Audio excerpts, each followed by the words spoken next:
Video देखने वालों को नमस्ते। तो रशिया और यूक्रेन की लड़ाई चल रही है और इस लड़ाई में जो है चाइना जो है बड़े ध्यान से चीज़ों को देख रहा होगा, क्योंकि उसको भी ऐसी ही एक लड़ाई जो है ताइवान में लड़ना है।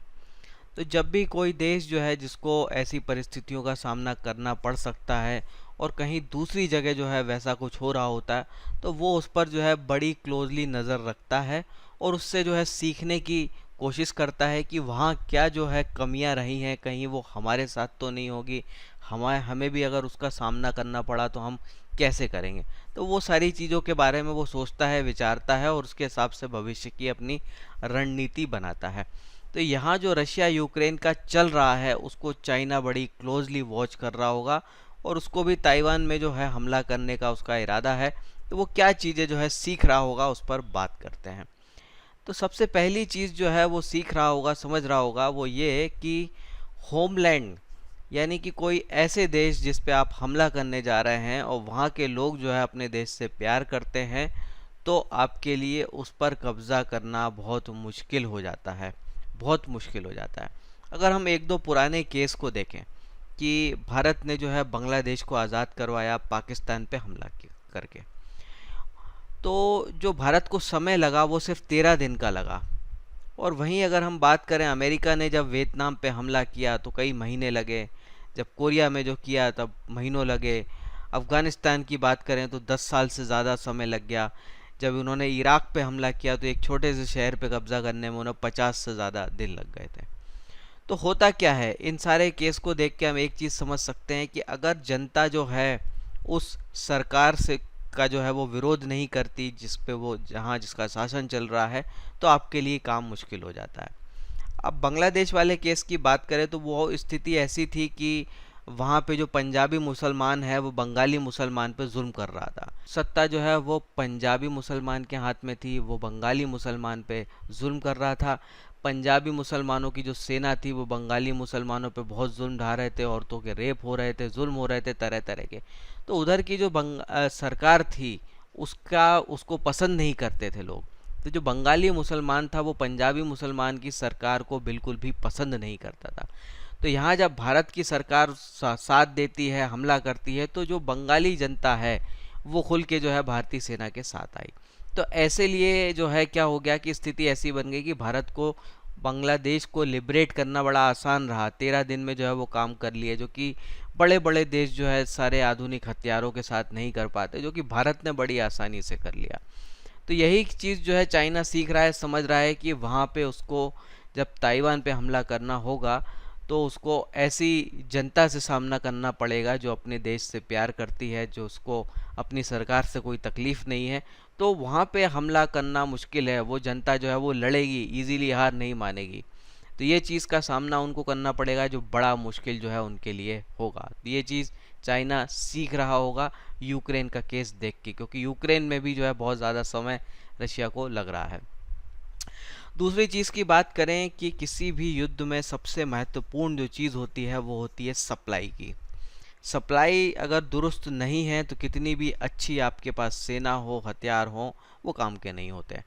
तो लड़ती हुई सेना को दिन में 3 बार जो है वो खाना चाहिए, गाड़ियों में प्रॉपरली पेट्रोल डीजल चाहिए और हथियार चाहिए, उनके लिए जो भी गोला बारूद है वो चाहिए। उस सब की सप्लाई जो है वो बिल्कुल सुचारू रूप से होनी चाहिए। अगर वो सप्लाई नहीं होती है तो जो है लड़ाई लड़ना मुश्किल हो जाता है। तो यहाँ पे रशिया जो सामना कर रहा है जिस स्थिति का, वो लॉजिस्टिक्स प्रॉब्लम की ही है कि वो इतने बड़े देश में जो है डाइवर्स फैला हुआ देश है और काफ़ी दूर है। रशिया जो है वो बहुत कम डेंसली पॉपुलेटेड है, तो वहाँ पे सप्लाई मेंटेन करने में जो है वो प्रॉब्लम हो रही है रशिया को। और वहीं दूसरी तरफ से बात करें यूक्रेन के बॉर्डर पे, वहाँ से जो है उसको नए हथियार मिल रहे हैं, काफ़ी सारी चीज़ दूसरे देशों की इजीली मिल रही है। तो जब तक आपका लॉजिस्टिक्स पे अच्छा कंट्रोल नहीं होगा आपके लिए युद्ध जीतना मुश्किल होता है। अब यहाँ अगर हम देखें, रशिया जो है वो लैंड वाले रूट से जो है सप्लाई कर रहा है, जो कि कंपैरेटिवली ईजी होगा। पर चाइना अगर ताइवान में लड़ने जाएगा तो उसको ये सप्लाई जो है वो सी रूट से मेंटेन करना होगा, जो कि और भी ज़्यादा मुश्किल होता है। तो ये चीज़ के बारे में भी चाइना की सरकार जो है वो सोच रही होगी। अगली चीज़ जो देखने की है वो ये है कि यूक्रेन की अगर हम बात करें तो अभी हाल ही में जो है रशिया का एक शिप जो है उन्होंने मिसाइल अटैक करके जो है वो ध्वस्त किया था, ऐसी खबरें आई थी। अब यूक्रेन की जो सेना है, जो नेवी है, इतनी ज़्यादा आधुनिक नहीं है, पर अगर हम ताइवान को कंपेयर करें तो ताइवान की काफ़ी ज़्यादा आधुनिक है यूक्रेन के मुकाबले, काफ़ी वेल ट्रेंड है। और जो है वो चाइना को शुरू से ही खतरा मानते रहे हैं, तो उसके लिए जो है वो लड़ते रहे हैं, प्रिपेयर करते रहे हैं हमेशा के लिए। यूक्रेन जो है वो प्रिपेयर्ड नहीं था, फिर भी अच्छी फाइट दे रहा है। तो यहाँ चीज़ें अगर ऐसी ही ताइवान के केस में होती तो यहाँ चीज़ें और ज़्यादा मुश्किल होंगी चाइना को, ये भी वो समझ रहा होगा, क्योंकि चाइना के पास जो है, सॉरी, ताइवान के पास जो है वो बहुत बढ़िया नेवी है। फिर अगली चीज़ की बात करें, पॉपुलेशन डेंसिटी। तो जिस जगह आपको लड़ना है, अगर वहाँ पे पॉपुलेशन डेंसिटी हाई है, उस जगह पे कब्ज़ा करना, कंट्रोल करना बड़ा मुश्किल हो जाता है। तो रशिया को जो है कीव पे कंट्रोल करने में बड़ी मुश्किल आ रही है, अभी तक जो है नहीं हो पाया। तो कीव एक जो है वो डेंसली पॉपुलेटेड शहर है। तो क्या होता है कि आपने एयरफोर्स से जो है अटैक कर दिया, इंफ्रास्ट्रक्चर डिस्ट्रॉय कर दिया, आर्मी वार्मी लगा दी, ये सब। पर जब ग्राउंड पे आप जाते हो तो ग्राउंड में आपको सड़कों पे उतरना है, गलियों में उतरना है, बिल्डिंगों के अंदर जाना है। ये सारे काम करने के बाद ही आप उस देश पे जो है, उस शहर पे जो है कब्जा कर पाते हैं। तो यहाँ चीज़ें बड़ी मुश्किल हो जाती हैं, क्योंकि आपको नहीं पता वहाँ की स्थिति क्या है, कौन सा आदमी जो है आपका दोस्त है, कौन सा आदमी मामूली सिविलियन है, कौन सा आप पे हमला कर दे, आप नहीं जानते। बड़ा मुश्किल काम होता है। तो एक एक गली को छानना, आप उससे परिचित नहीं होते, वहाँ जो है कब्जा करना बड़ा मुश्किल काम होता है। अब जरा हम ताइवान का मैप देखें तो जो चाइना से लगता हुआ एरिया है वो काफ़ी डेंसली पॉपुलेटेड है। और अगर हम पॉपुलेशन डेंसिटी की तुलना करें यूक्रेन की और ताइवान की, तो ताइवान की जो है ऑलमोस्ट डबल है उससे। तो यहाँ पे जो है मुसीबतें भी जो है वो डबल से ज़्यादा हो जाएंगी चाइना के लिए, अगर वो ये करते हैं।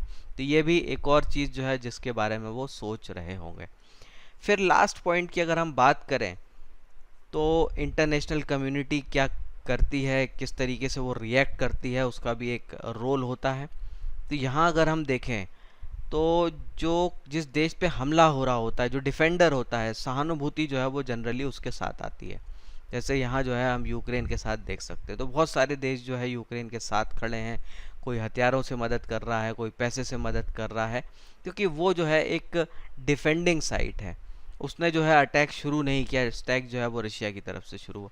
अब यही केस जो है चाइना के साथ भी होगा, कि चाइना जो है अटैकर होगा, ताइवान जो है डिफेंडर होगा। तो यहाँ भी जो है इंटरनेशनल कम्युनिटी जो है वो ताइवान के साथ रहेगी, इसकी संभावना बहुत ज़्यादा रहेगी चाइना के मुकाबले। तो ये सारी चीज़ें भी जो है नई नई प्रॉब्लम जो है खड़ी करेंगी, कि आप हमला कर रहे हो, दूसरे सारे देश, इंटरनेशनल कम्युनिटी उसको सपोर्ट करेगी, सप्लाई प्रोवाइड करेगी, बहुत सारी चीज़ें करेगी। तो ये सारी चीज़ें आपके अगेंस्ट जाएंगी। तो ऐसी समस्याओं का सामना जो है करना पड़ेगा। तो इसके बारे में जो है चाइना जो है बड़ा क्लोजली वॉच डेफिनेटली कर रहा होगा, और इसको काउंटर करने के लिए वो क्या संभवतः कर सकते हैं उस पर भी सोच विचार कर रहे होंगे। तो ये रही मेरी आज की बात, इस पर आप अपने कमेंट्स रखिएगा। फिर मिलेंगे हम। जय हिंद।